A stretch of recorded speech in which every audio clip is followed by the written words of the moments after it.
성경은 역사 기록이랑 같이 간다고 말씀드렸어요. 그래서 이 고고학 발전에 의해서 성경의 역사가 계속해서 이게 증명이 됩니다. 언젠가도 말씀드렸던 것처럼 북왕국을 멸망시켰었던 아시리아도 이게 전설인 줄 알았어요. 근데 이게 발굴이 됩니다. 아시리아가 구체적으로 발굴이 됐고, 또 바벨론 유적은 뭐 지금 이제 그 이라크에 구체적으로 남아 있는 거고요. 성경 역사를 통해 보게 되면 성경은 우리가 가지고 있는 성경 사본이 지금 성경은 기록된 게 구체적으로 기록된 게 예수님 오시기 400년에서 500년 그 정도 보거든요. 그때 이제 기록되고 400~500년 전에 기록된 그 원본은 못 발굴했어요. 뭔지는 몰라요. 그런데 사본, 원본을 베껴 쓴 사본 자체를 보면 그 쿰란의 사해사본이라고 들어보셨을 거예요. 주전 200년, 예수님 오시기 200년, 그러니까 지금 2000년 이상 된 사본하고 우리가 일치한 걸 보는 거예요. 그래서 지금 성경에 있어서의 사본의 기록은 약 한 200년에서 300년 정도만 더 만약에 발굴이 되면 성경의 원래에 기록된 이들과 일치하는 거죠. 그러니까 이제 앞으로도 더 발굴이 될 수도 있을 거예요. 그러니까 성경의 역사는 점점 더 구체적인 것으로. 그러니까 성경은 철저하게 그냥 이제 옮겨 쓴 게 아니라 믿음 가지고 옮겨 썼거든요. 한 글자 한 글자 틀리지 않게 아주 그냥 그 죽을 힘보다해서 이 성경을 기록한 것이고, 그 지금까지 성경만큼 많은 문서가 그 사본으로 남겨져 있는 게 없어요. 정말로 많은 사본들이 성경이 지금 존재하고 있고, 또 역사성을 통해 보게 되면 많은 부분 이 성경의 그 전수를 위해서 얼마나 많은 사람들이 또 힘써 노력했는가를 또 보게 됩니다. 그래서 우리가 가지고 있는 성경은 지금 구체적으로 기록된 것에 대해서 연구를 통해 보게 되면 한 2500년 정도를 보게 되고요. 그래서 지금으로부터 2200년 전까지의 사본은 우리가 지금 가지고 있다. 그렇게 보시면 돼요. 그래서 사본 연구를 통해서 성경이 내용이 사람들이 생각을 했어요. 잠깐 다른 얘기인데요. 이게 중간에 사람들이 성경 내용을 이렇게 옮겨 쓰고 하다가 글자 한 글 이거 틀린 거 아니야? 이 한 글자 따라서 이게 의미성이 많이 달라질 수가 있거든요. 그것 때문에 사람들이 좀 신경을 썼었는데 이 사회사본을 통해서 그래도 2200년 전까지는 그래도 원래대로의 그 의미성을 가지고 여기까지 왔구나. 그것에 대해서 이제 보게 됩니다. 그래서 열왕기하라고 하는 것은 이스라엘 민족들의 그 역사를 통해서 이제 이야기하고 있고, 므낫세라는 것은 이제 남유다를 이야기하게 되죠. 성경 가운데 그 남유다 가운데서 하나님 보시기에 정말 합하지 않은 삶을 살았지만은 그 왕들이 되게 많거든요. 근데 남유다에 대해서 성경 역사는 뭐라고 기억한다면은 이스라엘 남유다가 망해요. 왜 망했느냐? 이 므낫세 때문에 망했다라고요. 정확하게 므낫세 때문에 망했다. 나라가 망하는데 우리나라 이제 이완용이가 나라 팔아먹어가지고 이제 그랬다고 하잖아요. 그것처럼 이제 므낫세 때문에 망했다라고 정확하게 기록을 하고 있어요. 이게 슬픈 일임이죠.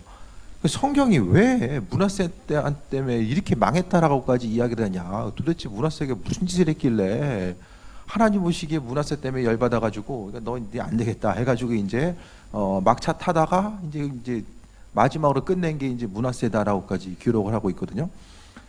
성경에 있어서 므낫세가 뭘 했냐?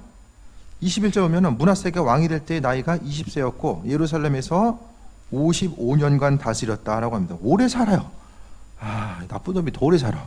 성경 보게 되면 이 당시에 이 재위 기간만 55년이라는 거예요. 우리나라에서 요즘 이렇게 역사 다큐멘터리를 제가 좀 시간이 많아졌잖아요. 조금씩 보고 있는데 광개토대왕 그 장수왕이 93세인가 이야기하더라고요. 그만큼 이제 오래 사는 사람도 있고, 이제 우리나라 영조도 보게 되면 80세? 아무튼 좀 오래 사신 분들은 많이 있는데, 어쨌든 므낫세도 만만치 않아요. 20세가 되어서 왕이 될 때가 20세고 55년간 다스렸으니까, 그러니까 12세부터 돼서 55년간 다스렸으니까 어쨌든 만만치 않게 왕이 있었던 기간을 생각하면은 거의 뭐 최장수죠. 오래 살면서 좋은 일을 많이 했으면 좋겠는데 다윗도 오래 살잖아요. 그런데 이제 이 나쁜 짓을 너무 많이 한 거예요. 무슨 짓을 했냐? 2절 보면은 므낫세가 여호와 보시기에 악을 행하여 여호와께서 이스라엘 자손에서 쫓아내신 이방 사람의 가증한 일을 따라서. 그 아버지가 누구냐? 히스기야. 하나님이 히스기야한테 너 이제 그만 됐다, 이제 그만, 이제 천국 와라 이야기하셨잖아요. 근데 히스기야가 아무리 생각해봐도 왕으로서 못 죽겠는 거예요. 못 죽으니까 하나님 살려주세요 해가지고 20장 초반에 보게 되면 어떻게 됩니까? 우리가 얼마 전에 봤던 것처럼 히스기야가 병들어 죽게 되었을 때 통곡하니까 하나님이 마음이 약해셔가지고 히스기야를 살려줬어요. 근데 이때 죽었어야 돼. 15년 더 살아서 지금 므낫세 태어난 거예요. 여기 나오잖아요. 지금 므낫세가 왕이 될 때가 나이가 12세니까 15년 더 살아가지고 므낫세 사는 거예요. 그러니까 하나님이 우리가 삶을 살면서 좀 안타깝게 죽음도 있지만은 하나님 다 이유가 있다. 어떻게 생각하면은 므낫세 태어나서 이스라엘이 결국 얘 때문에 망합니다. 망해요. 아버지가 하나님 보시기에 합한 자로서, 아니 보세요, 죽게 됐는데 하나님이 생명을 연장시켜 주셨어요. 그러니까 얼마나 믿음이 충만했겠어요. 그래서 어떻게 하면 하나님 마음에 합한 자로서의 삶을 살 수 있을까에 대해서 이제 그걸 생각해요. 생각하다가 예배를 회복시키고 가장 하나님이 싫어하는 거 뭐였을까 하다가 우상 숭배 싫어하지. 그걸 생각하면서 산당이라는 게 뭐냐면은 가나안 땅에 있는 사람들이 제사 지내고 이방신을 섬기기 위해서 조금 높은 데다가 산당을 지어요. 우리나라 이 선앙당처럼 그런 걸 만들었는데 거기서 이제 계속해서 우상 숭배하니까 다 없앤 거야. 없애고 하나님 중심의 삶을 살아가는 거. 그러니까 이제 없앤 경우도 있지만은 안 없애고 있었던 것이 있었어요. 왜냐면은 이 당시에 교회가 한 군데잖아요. 예루살렘에 예배 드리려면 다 모여야 돼요. 맨날 어떻게 와요, 이거를. 그러니까 산당 중심으로 해서 예배가 드려지기도 했어요. 그런데 이제 문제가 생기니까 이제 산당을 폐하고자 하는 것은 이야기하고, 또 나중에 요시아 때 가게 되면은 요시아 때는 산당 다 없애요. 전부 다 없애요. 그래서 이제 레위인들이 실업자들이 많아져가지고 고아와 과부와 레위인들을 귀하게 여겨라. 이제 그런 이제 내용들이 나오는 거예요. 그래서 므낫세가 이제 일어나서 행한 것 자체가 악을 행해서 여호와께서 이스라엘 자손에게 쫓아내신 이방 사람들. 그러니까 3절 보면 그의 아버지 히스기야가 헐어버린 산당들을 다시 세우고, 또 이스라엘 왕 아합의 행위를 따라, 아합이라고 이야기하면은 이스라엘에서 또 하나님 보시기에 합하지 않은 가장 악한 왕 중에 한 사람이 또 아합이죠. 근데 외적으로 보면 또 나라가 강대했고 또 잘 먹고 잘 살았을 때는 또 아합이에요. 참 이해할 수 없는 상황들이, 나쁜 놈이 오래 살고 나쁜 놈이 강대한 이런 나라를 이루는 것 자체가, 그러니까 눈에 보이는 축복 자체가 이게 다 하나님 보시기에 합한 거냐, 이런 것들을 좀 이 역사 기록을 통해서도 발견하게 돼요. 바알을 위해서 제단을 쌓고 아세라 목상을 만들고 하늘의 일월 성신을 경배하며. 바알과 아세라, 그 농업을 주관하는, 비와 천둥을 주관하는 그 남신과 여신인 바알과 아세라를 섬기고, 또 하늘의 일월 성신, 천체를 바라보면서 자연을 섬기는 거, 일월 성신 섬기는 거 하나님이 하지 말라고 그랬거든요. 근데 하나님이 하지 말라는 것만 므낫세가 골라서 하게 됩니다.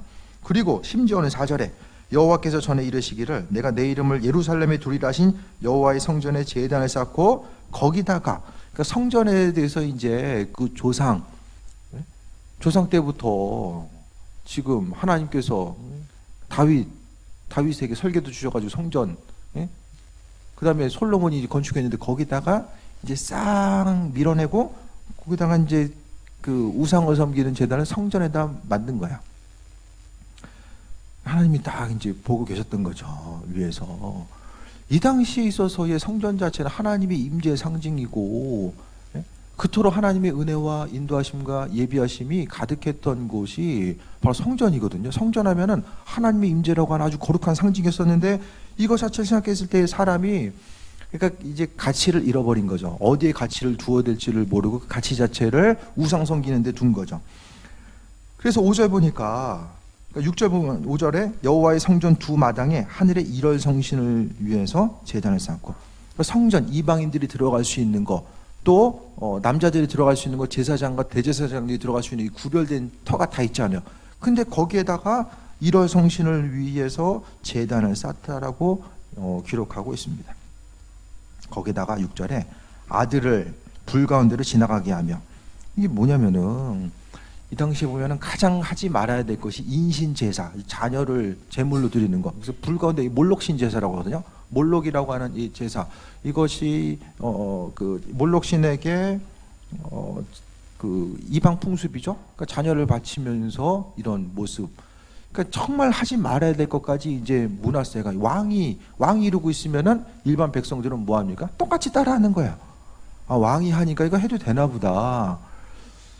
그러니까 백성들 정말 불쌍한 거예요. 아버지 히스기야 때는 정말 믿음으로 충만하게 살려고 했었는데 어느 날 갑자기 왕이 바뀌고 나서 이제 나라가 확 뒤집어진 거예요.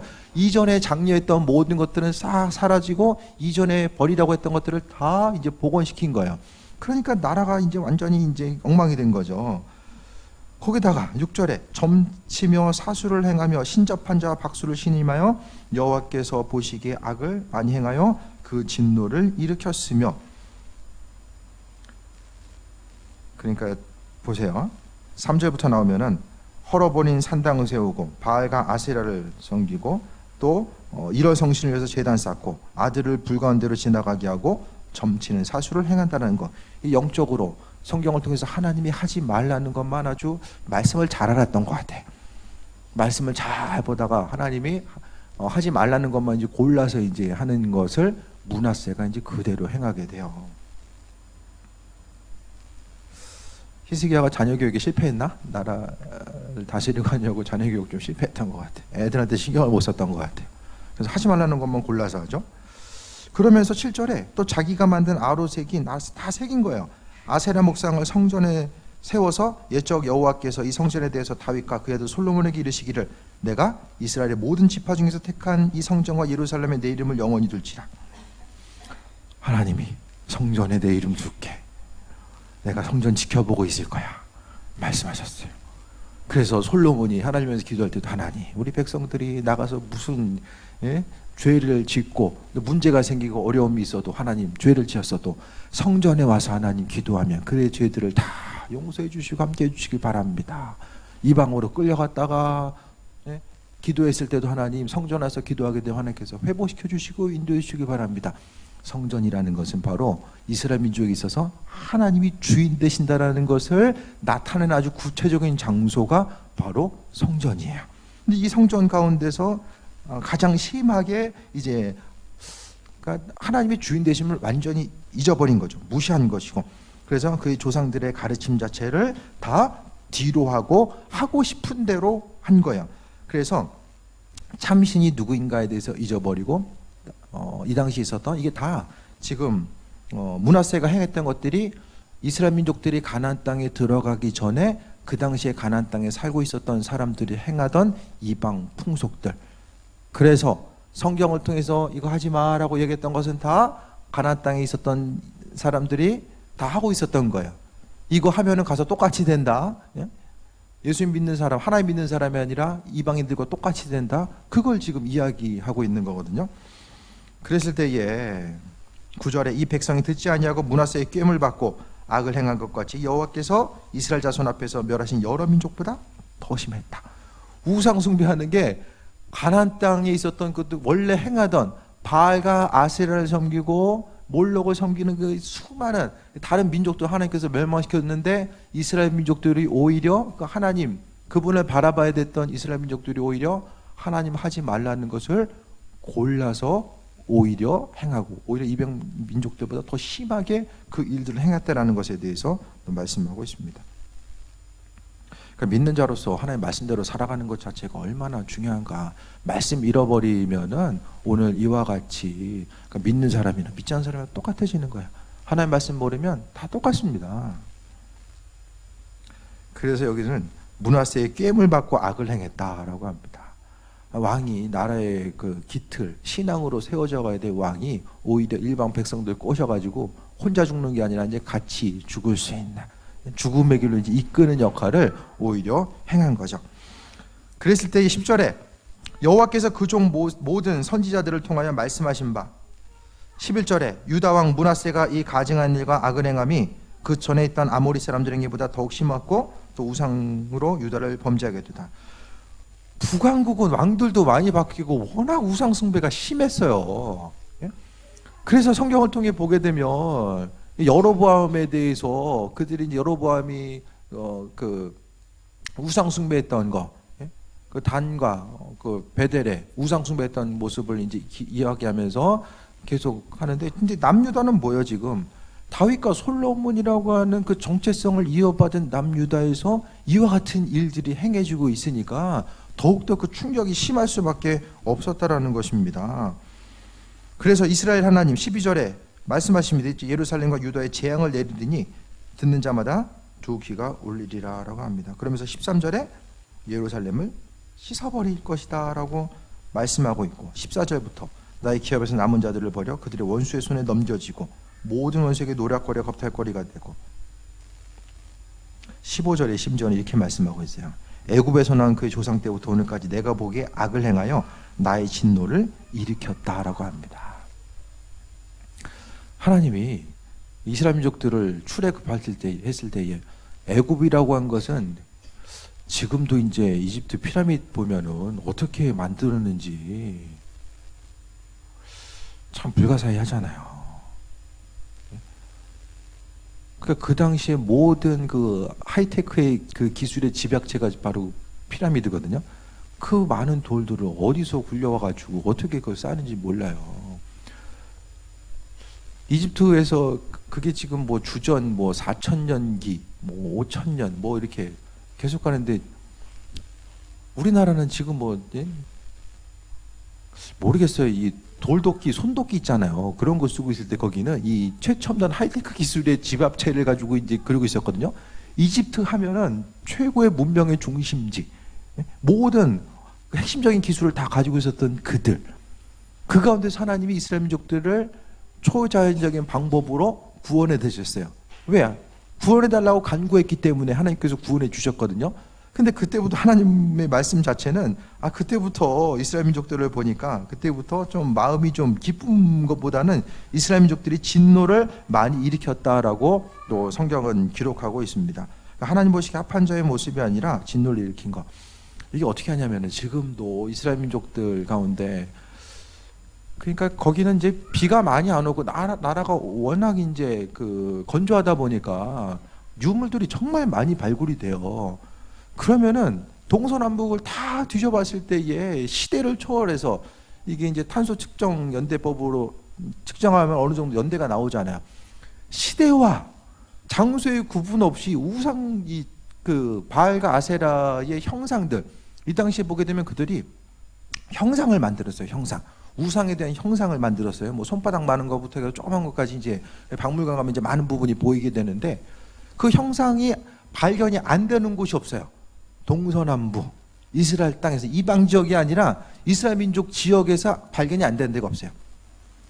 그러니까 나라의 역사, 하나님을 섬긴다라고 하지만 여전히 예배도 드리지만 우상 숭배를 했던 그 기록들이 곳곳에 발굴을 통해서, 하나님 잘 믿었으면 어느 시기에는 발견됐다가도 어느 시기에서는 발굴되지 않는 모습, 연대를 측정했을 때 그런 모습들이 있어야 되는데 그게 아니라는 거예요. 시간과 공간을 초월해서 계속해서 우상 숭배의 전념에 나아가게 됩니다. 그것을 통해서 하나님 보시기에 합하지 않은 상태로 나아가게 되는 거죠. 그래서 하나님 보시기에 우상 숭배가 진노를 일으키는 거. 지금도 교회 와서 예배드리고 이제 전 보러 다니고 뭐 이런 인간들이 많잖아요. 그러니까 이게 이 성경을 통해서 사람이 끊임없이 항상 믿는 자로서 좀 믿음의 정체성을 지키고 살아가야 되는데, 혼합주의. 혼합주의. 성경의 가장 큰 적은 혼합주의예요. 이것도 되고 저것도 되고, 성경 말씀이 이렇게도 해석하고 저렇게도 해석하고, 바알과 아세라도 섬기고 교회 하나님도 섬기고, 이런 혼합주의가 계속되게 됩니다. 그랬을 때 16절에 므낫세가 유다에게 범죄하여 여호와께서 보시기에 악을 행한 것 외에도 또 무죄한 자의 피를 심히 많이 흘려서 예루살렘이 끝에서까지 가득하게 했더라. 우상 숭배하는 거하고 죄의 카테고리 1번이 바로 우상 숭배예요. 너무나도 많은 우상 숭배 자체를 지금 1절부터 계속해서 거의 뭐 이제 10절이 넘어가는 이 많은 장수를 한 사람이 이 리더가 돼가지고 우상 숭배를, 이게 이방 민족이 아니잖아요. 하나님이 믿었었던, 그것도 누구? 히스기야의 아들, 그 므낫세가 이와 같은 일들을 행한 거죠. 그 다음에 죄의 카테고리 B가 바로 므낫세가 무지한 사람들, 죄 없는 사람을 죽이는 일들, 무지한 피를 많이 흘리게 한 거. 그러니까 신앙인들은 절대로 다른 사람들 손해나게 하면 안 돼요. 하나님께서 다 책임 물으세요. 다른 사람. 그러니까 다른 사람들 도와주는 것은 하나님께 꿔주는 것인데, 다른 사람 손해나게 하면은 오히려 하나님께 손해나게 하는 거나, 이 원리가 같이 맞아가거든요. 그것에 대해서 하나님께서 기억하신 거예요. 오늘 말씀을 통해서 기억하신 거예요. 그러다가 므낫세의 끝은, 므낫세의 남은 사적과 그가 행한 모든 일과 범한 죄는 유대 왕의 역대 지략에 기록되지 아니하였다라고 이야기합니다. 그리고 18절에 므낫세가 그의 조상들과 함께 잠에 동산, 궁궐 동산 곧 우사의 동산에 장사되고 그의 아들 아몬이 대신하여 왕이 되었다라고 합니다. 이제 서서히 이제 마지막을 향해 가고 있는 것이 이스라엘의 모습입니다. 마지막에 이제 움직임이 나오게 되는데, 그러면서 이제 므낫세의 아들이 또 아몬이 돼요. 19절에는 아몬이 남유다의 15대 왕으로 등극합니다. 아몬은 뭐 합니까? 아버지 했던 거 똑같이 해요. 이스라엘의 남유다의 암흑기. 그래서 21장 20절 보면은 아몬이 그의 아버지 므낫세 행함같이 여호와의 보시기에 악을 행했다라고 말씀하고 있습니다. 참, 성경에 보면 이 므낫세가 19절부터 26절까지 나오게 되는데, 뭐냐면은 한 게 없어요. 그러다가 이제 아버지와 자신의 이제 이 죄까지 이제 같이 뭉쳐서 이제 이어지다 보니까 23절에 오면은 그의 신복들이 그에게 반역하여 왕을 궁중에서 죽이고, 그 국민이 아몬 왕을 반역한 사람들을 죽이고 그의 아들 또 요시아를 대신하게 하여 왕을 삼았다라고 합니다. 아몬은 아버지 잘못 만나가지고 아버지 하는 걸 그대로 쫓아다가, 그나마 아버지는 그냥 묘실에서 잠들어가지고 그냥 수명대에 죽었는데, 그 아들은 아버지 것을 싹 이제 죄의 유산을 물려받아가지고 죽임당하는 이 모습, 이 성경에 나오는 거죠. 그러니까 여기 보면 이 성경에 보면 축복이 흘러가잖아요. 축복이 흘러가요. 므낫세가 이 정도 죄를 졌으면은 참 비참하게 죽어야 되는데, 그래도 하나님이 조상들에게 약속하신 은혜가 있잖아요. 그래도 히스기야 봐서 묘실에서 죽은 것 같아. 근데 아몬은 아버지 잘못 만나가지고, 할아버지 잘못 만났는데, 이게 제 생각이에요. 아버지 잘못 만나서 비참하게 죽어요. 근데 또 아이러니한 것은 거기서 이스라엘 남유다 가운데서 최고의 그 종교개혁과 그 히스기야 더불어서 하나님 없이 합한 자로서의 삶을 살고 있었던 또 요시아가 아몬 다음에 그 후계자로서, 이제 또 아들 요시아가 아몬의 이제 아들로서 이제 다시 나타나서 이스라엘에 있어서 전무후무한 종교 개혁을 일으키게 됩니다. 또 할아버지가 했던 것을 본받아서 다 이제 또 갈아엎는 거예요. 백성들이 얼마나 힘들었겠어요. 그러니까 어느 곳이든지 간에 리더를 잘못 만나면 정말 힘든 거예요. 정말.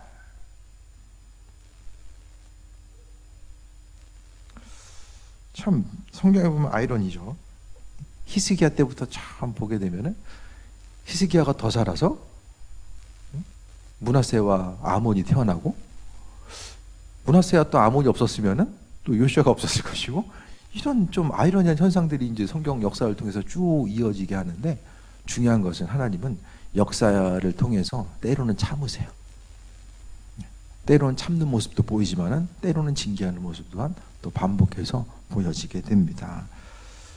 우리의 삶의 여정 가운데 부모의 신앙 유산은 자녀에게 반드시 흘러가야만 합니다. 어떤 신앙은 어떻게 물려줄 것인가, 이게 너무나 중요하거든요. 세상을 살아감에 있어서 항상 신앙인으로서 우리가 하루하루 세상을 살아감에 있어서 정말 요즘에는 공부 잘하는 애들은 많은데 함께 협력해서 일을 하고 어려운 문제를 해결하고자 하는 이 능력 자체가 너무 떨어진다라는 거예요. 시대에. 문제를 향한 대처 방안이 너무 떨어진다라는 거예요. 네. 어떤 대학 교수님이 얘기하더라고요. 학생들을 가리키면서 그런 얘기를 하는 거예요. 자녀들한테 무엇을 가르쳐 줄까? 네. 하나님의 말씀을 통해서 세상을 어떻게 살아가야 되는지, 온전한 한 사람으로서의 인생을 어떻게 살아가야 되는지 성경은 분명하게 이야기하고 있어요.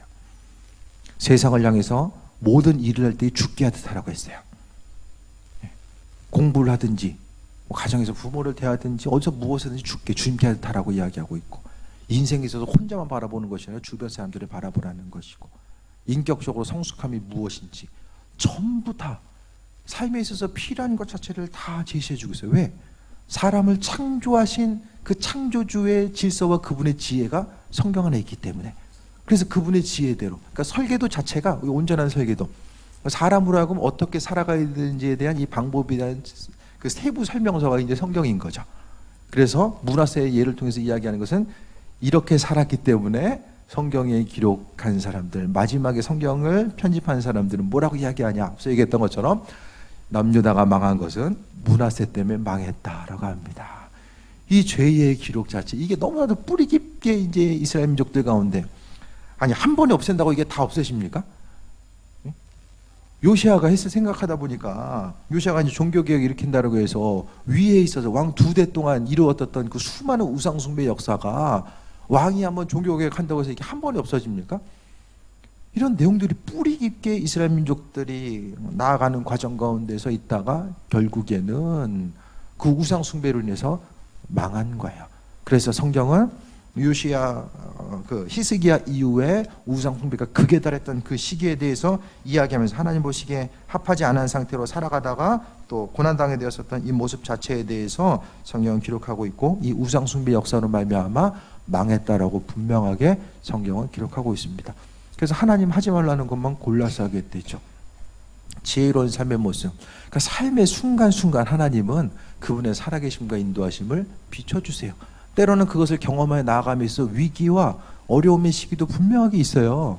하지만 그 위기와 어려움이 그냥 단순히 어려움으로만 그치는 것이 아니라 하나님의 그것을 통해서 경험한 수많은 사람들의 이야기가 또 신앙의 역사이고 인도하심의 역사입니다.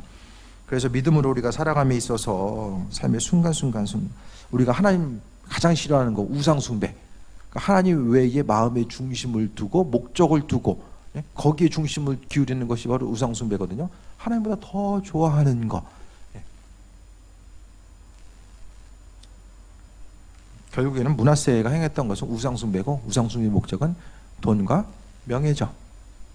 돈과 권력과 명예를 위해서 우상숭배한 거예요. 우상이 좋아서 우상숭배했겠습니까? 예? 아, 우상숭배하는 게 너무 좋아해가지고 한 거예요? 아니에요. 그 우상을 통해서 더 많은 것을 소유하려고 했기 때문에. 그러니까 결국 지금 와서 돈 따라 살아가는 것이 이제 우상숭배인 거예요. 항상 조심해야 돼요. 눈에 보이는 그 재물이 주는 그런 강력한 힘. 그러니까 성경에서 우상숭배는, 결국 성경의 역사는 사람들이 돈과 하나님 사이에서 날마다 갈등했던 거야. 돈 잘 벌기 위해서 이거 하나님의 택할까 우상숭배할까. 근데 가나안 땅에 있었던 모든 토착민들은 다 어디 있었어요? 바알과 아세라 옆에 줄 서 있었거든요. 내가 믿음을 지킬 것인가? 돈을 위해서 우상에 줄을 설 것인가? 날마다 갈등해야 되는 것이 그들의 삶이었던 거예요. 우리의 삶도 마찬가지죠. 하나님 좋아서 예배하십니까? 아니면 하나님을 통해서 뭘 좀 받아내야 되기 때문에, 이루어야 되기 때문에 그분 앞에 줄 서고 있습니까? 그게 바로 이제 우상숭배 역사죠. 말씀 정리합니다. 성경의 가장 안타까운 이름, 문하세. 사람들이 너무나도 안타까운 이름. 그 후대에 이제 성경을 이제 기록하면서 이제 역사를 다 살펴보니까 가장 안타까운 이름, 태어나지 말았어야 될 때 한 줄 지워버릴 가장 이름이 누구였었던가? 딱 보니까 문하세였던 거예요. 하나님이 일하심이 잘 이해가 안 되죠. 아니 그냥 히스기야 그때 가시면은 이렇게까지는 안 됐을 텐데 라는 생각할 수 있는데 그건 뭐 우리 생각이고요. 하나님이 그분의 일하심과 인도하심이 어떻게 하는지는 잘 몰라요. 하지만 하나님 보시기에 합한 자로서 그분의 선하심과 인도하심을 바라보면서 살아가는 거죠. 그래서 성경에 있어서 가장 온전한 사람, 하나님 보시기에 합한 사람, 이스라엘 왕을 이야기하면 항상 다윗과 같다. 그 이스라엘 민족들의 왕들이 잘하면은 다윗과 같은 왕이었다 라고 이야기하고 있고, 또 이제 반대 이야기는 저 므낫세 같은 사람, 또 한 가지는 북왕국을 우상 숭배를 통해서 이루었었던 여로보암 같은 사람. 이 당시에 보면 저 므낫세 같은 인간 하면은, 므낫세란 이름 자체가 원래는 므낫세가 누구입니까? 에브라임과 므낫세, 요셉의 지금 아들 중에 한 사람의 이름이잖아요. 므낫세가 그 귀한 이름을 가지고 므낫세 때문에 나라 망했다라고 하는 그 이름으로 이제 이게 이름이 변질된 거죠. 가정에서도 한 사람만 좀 하나님 말씀으로 살아가고자 하고 한 사람만 이 말씀에 대한 시야를 가지고 있으면 순간적으로 어떤 선택의 요소가 있을 때에 그 아래에서 흔들리지 않아요. 그 한 사람, 깨어있는 한 사람이 없으면은 다 오늘 왕이 이제 살짝 꼬시고자 했을 때에 누군가 좀 깨어있는 사람이 있으면 말씀을 기억했을 텐데 그게 안 됐던 거야. 그래서 시대의 흐름 따라서 이제 옆 사람 우상 숭배하니까 나도 같이 하니까 남들 다 착하게 살고 나 혼자 죄지면은 좀 죄책감도 있는데 다 죄지고 있으니까 같이 죄지니까 이 죄가 죄인지 모르는 거예요. 죄책감도 없어지고. 그것이 바로 이제 성경의 많은 부분의 역사입니다.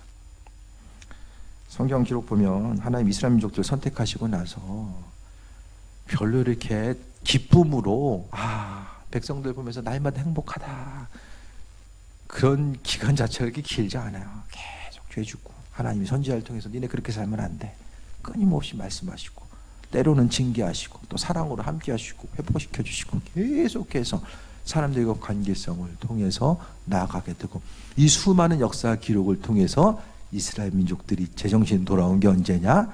다 쫄딱 망하고 나서 눈물을 흘리면서 포로 생활 동안에 우리가 왜 이렇게 됐을까 생각하다 보니까 그때 우리가 이런 짓 했구나, 하나님 하지 말라는 거면 골라서 하다가 지금 이렇게 됐구나. 그때부터 말씀에 목숨 걸기 시작합니다. 그래서 그때 이후로 이스라엘 민족들이 말씀 가운데 계속해서 전념하게 되고, 신약 보면은 우상 숭배했다는 얘기 나와요? 안 나와요. 없어요. 그만큼의 그들은 눈물을 흘리면서 스스로를 돌아본 거예요. 그래서 조상들 때부터 내려오던 구전적인 기록들이 시편도 마찬가지고 성경에 다 기록되면서 하나님 말씀이 그때 완전히 기록이 된 거예요. 그래서 그 말씀을 통해서 지금까지 이어져 온 것이죠. 그래서 하나님은 하나님 말씀 자체를 성경 속에 두었고, 그 시간을 통해서 그 순간을 통해서 하나님은 여러 가지 일들을 지금까지 행해 오셨다라는 거예요. 말씀이 역사적인 기록의 사실이냐 아니냐, 성경은 그걸 중요하게 여기지 않아요. 우리는 그게 중요하거든요. 성경은 무슨 과학책 읽는 것처럼 그렇게 바라봐요. 그게 아니라 아주 중요한 것은 하나님이 성경을 통해서 지금 우리가 소통하고 있다는 거예요. 이 말씀을 통해서 우리가 므낫세를 다시 한번 보는 거, 므낫세가 이렇게 죄졌다, 그 얘기 굳이 우리가 들을 필요는 없어요. 하지만은 이 므낫세가 같은 그런 모습이 우리에게 있어서 내 자신의 목적을 이루기 위해서 내가 악한 길로 가고 또 주변에 있는 사람들까지 몰아서 악한 길로 가고, 그것이 죄가 죄인지도 모르다가 죄는 열매 맺어요. 은혜도 열매 맺지만 죄도 열매 맺어요. 나 한 사람의 삶의 행동을 통해서 분명하게 열매들이 나타나게 됩니다.